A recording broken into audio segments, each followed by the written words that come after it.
નહીં મળે. આ મળી ગયો છે તેને માણી લઈએ, માનવાનો એકલો નહીં, પાછું એને જાણી લઈએ અને જાણ્યા પછી એની સાચી ઓળખાણ કરી અને પામી લઈએ અને જો બેઠા છીએ તો શાંત થઈ જઈએ તો જે સદગુરુએ આપણને બોધ આપ્યો છે એ બોધ સાચા અર્થમાં ચરિતાર્થ થયો. એવા જ આ ભૂમિના ભક્તો છે તારે એમને તાળીઓના ગડગડાટથી વધાવી લઈએ. દર વખતે કહું છું કે ભજન કરવું સહેલું છે, એના કરતાં ભજન ગાવું ખૂબ સહેલું છે. અને ભજન ગાયા પછી એનો અમલ કરવો, અમલ કદાચ થઈ જાય, બહુ કટિબદ્ધ હોય તો નીતિ નિયમો આવી જાય અને એનો 100% અમલ કરી દે. પણ અમલ કર્યા પછી એને જીરવવું, એ જીરવવું ખૂબ અઘરું છે. અને આપણા સદગુરુ પરમાત્માએ આપણને ભક્તિ જીરવવાની શક્તિ બચાવી છે. નહીં તો એ જીરવાય નહીં.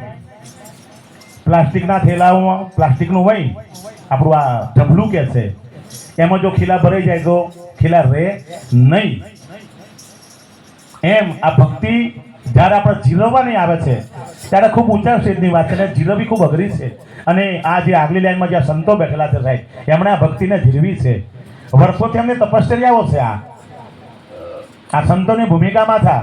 આ સેવાદાસ જે 94 વર્ષની ઉંમર, કાળુ દાદા 85, મણિદાદા પણ 85, આ દાસબેન જુઓ પગે તકલીફ છે. મેં કીધું ખુરશી થાય ના મરી જાય તો અહીં મરવું, પણ ખુરશી તો નહીં. આ સંકલ્પ છે એમનો.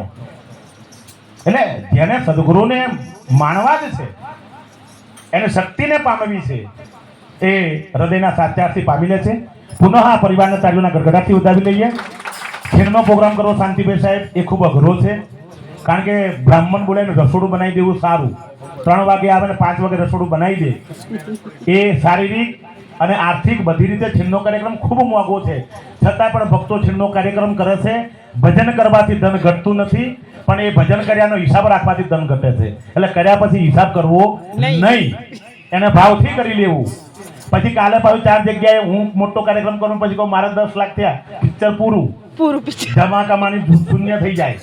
મેં પહેલા પણ કહેલું, હું મારી જ વાત કરું છું કે હું કાર્યક્રમ કરી લઉં કલ્પેશભાઈ, અને પછી એનો હિસાબ મારું 10 જગ્યાએ કહું કે મેં આટલા સંતો બોલાયા હતા, આટલી પ્રસાદી બનાવી, તો જમા પાછું 0, નવેસરથી એકલો ચાલુ કરવો પડે. કરેલાનું ગણવાનું નહીં, હૃદયના શુદ્ધ ભાવથી કરો, સદગુરુ પરમાત્માને અર્પણ કરીને કરો. એવા જ ભક્તોએ આ ખીરનો પ્રોગ્રામ કર્યો છે. તાળીઓને વધાવી લઈએ. અને ઘણા ભક્તો વેઇટિંગમાં છે. જો ડોડિયા ભૂલાફુआ ક્યારના ઊંચા નીચી થાય તારીખ લેવામાં બે હો હમણાં. આ બાજુ મફતભાઈ ક્યાં નાખે છે મારી સામું જુઓ. પણ સમયની પણ કટોકટી છે. અને વટલા વિસ્તારમાં એવા અમારા ઘડવૈયાઓ મણિભાઈ છે, રમણભાઈ છે, એવા ભક્તો મૂકેલા છે. હીરાપુર બાજુ દાસભાઈ, કડાણા બાજુ ભીખામામાં, અને પારસમણી સંતરામપુરમાં છે, લુણાવાડા વિનુભાઈ દક્ષિણ ગુજરાતમાં છે. આવા બધા મહાત્માઓ મૂકેલા છે.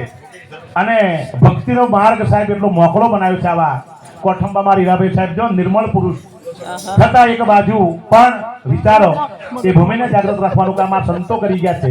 આ સદગુરુની શક્તિ છે સાહેબ, આ કોઈ વ્યક્તિની શક્તિ નથી. જો વ્યક્તિ એમ જાણે કે મારી શક્તિ છે તો ત્યાં ભૂલ છે. સદગુરુ પરમાત્માની શક્તિ છે ને એ શક્તિ આપણને માધ્યમ બનાવે છે. આપણે માધ્યમથી કામ કરવાનું છે. હું કરું છું, અમારા સાહેબ પાછું કહેવાનું બાકી રહે છે, બધું કહી દઉં તો હું કરું છું એ ભાવ કાઢી નાખવાનો, અકર્તા ભાવે કરી નાખો. નિષ્કર્મ આપણી પાસે કરાવે છે ને આપણે માધ્યમથી કરી લેવાનું. પુનઃ આ પરિવારનો ખૂબ ખૂબ આભાર. સુંદર મજાનું આયોજન કરવા બદલ. બર્થડે નહીં બે કોઈનું પૂછી નાખે પાછું. જયેશભાઈનું ફુલહાર સાલ અને ગુરુ મહારાજની છબી અર્પણ કરી એમનું સન્માન કરવાનું હોય. બંને સજોડે અંદર આવો. ભાઈ સમૂહબેન અને જયેશભાઈ બંને આવી જાઓ. ઉત્તરથી આવજો, ભજન વધારતો હોય.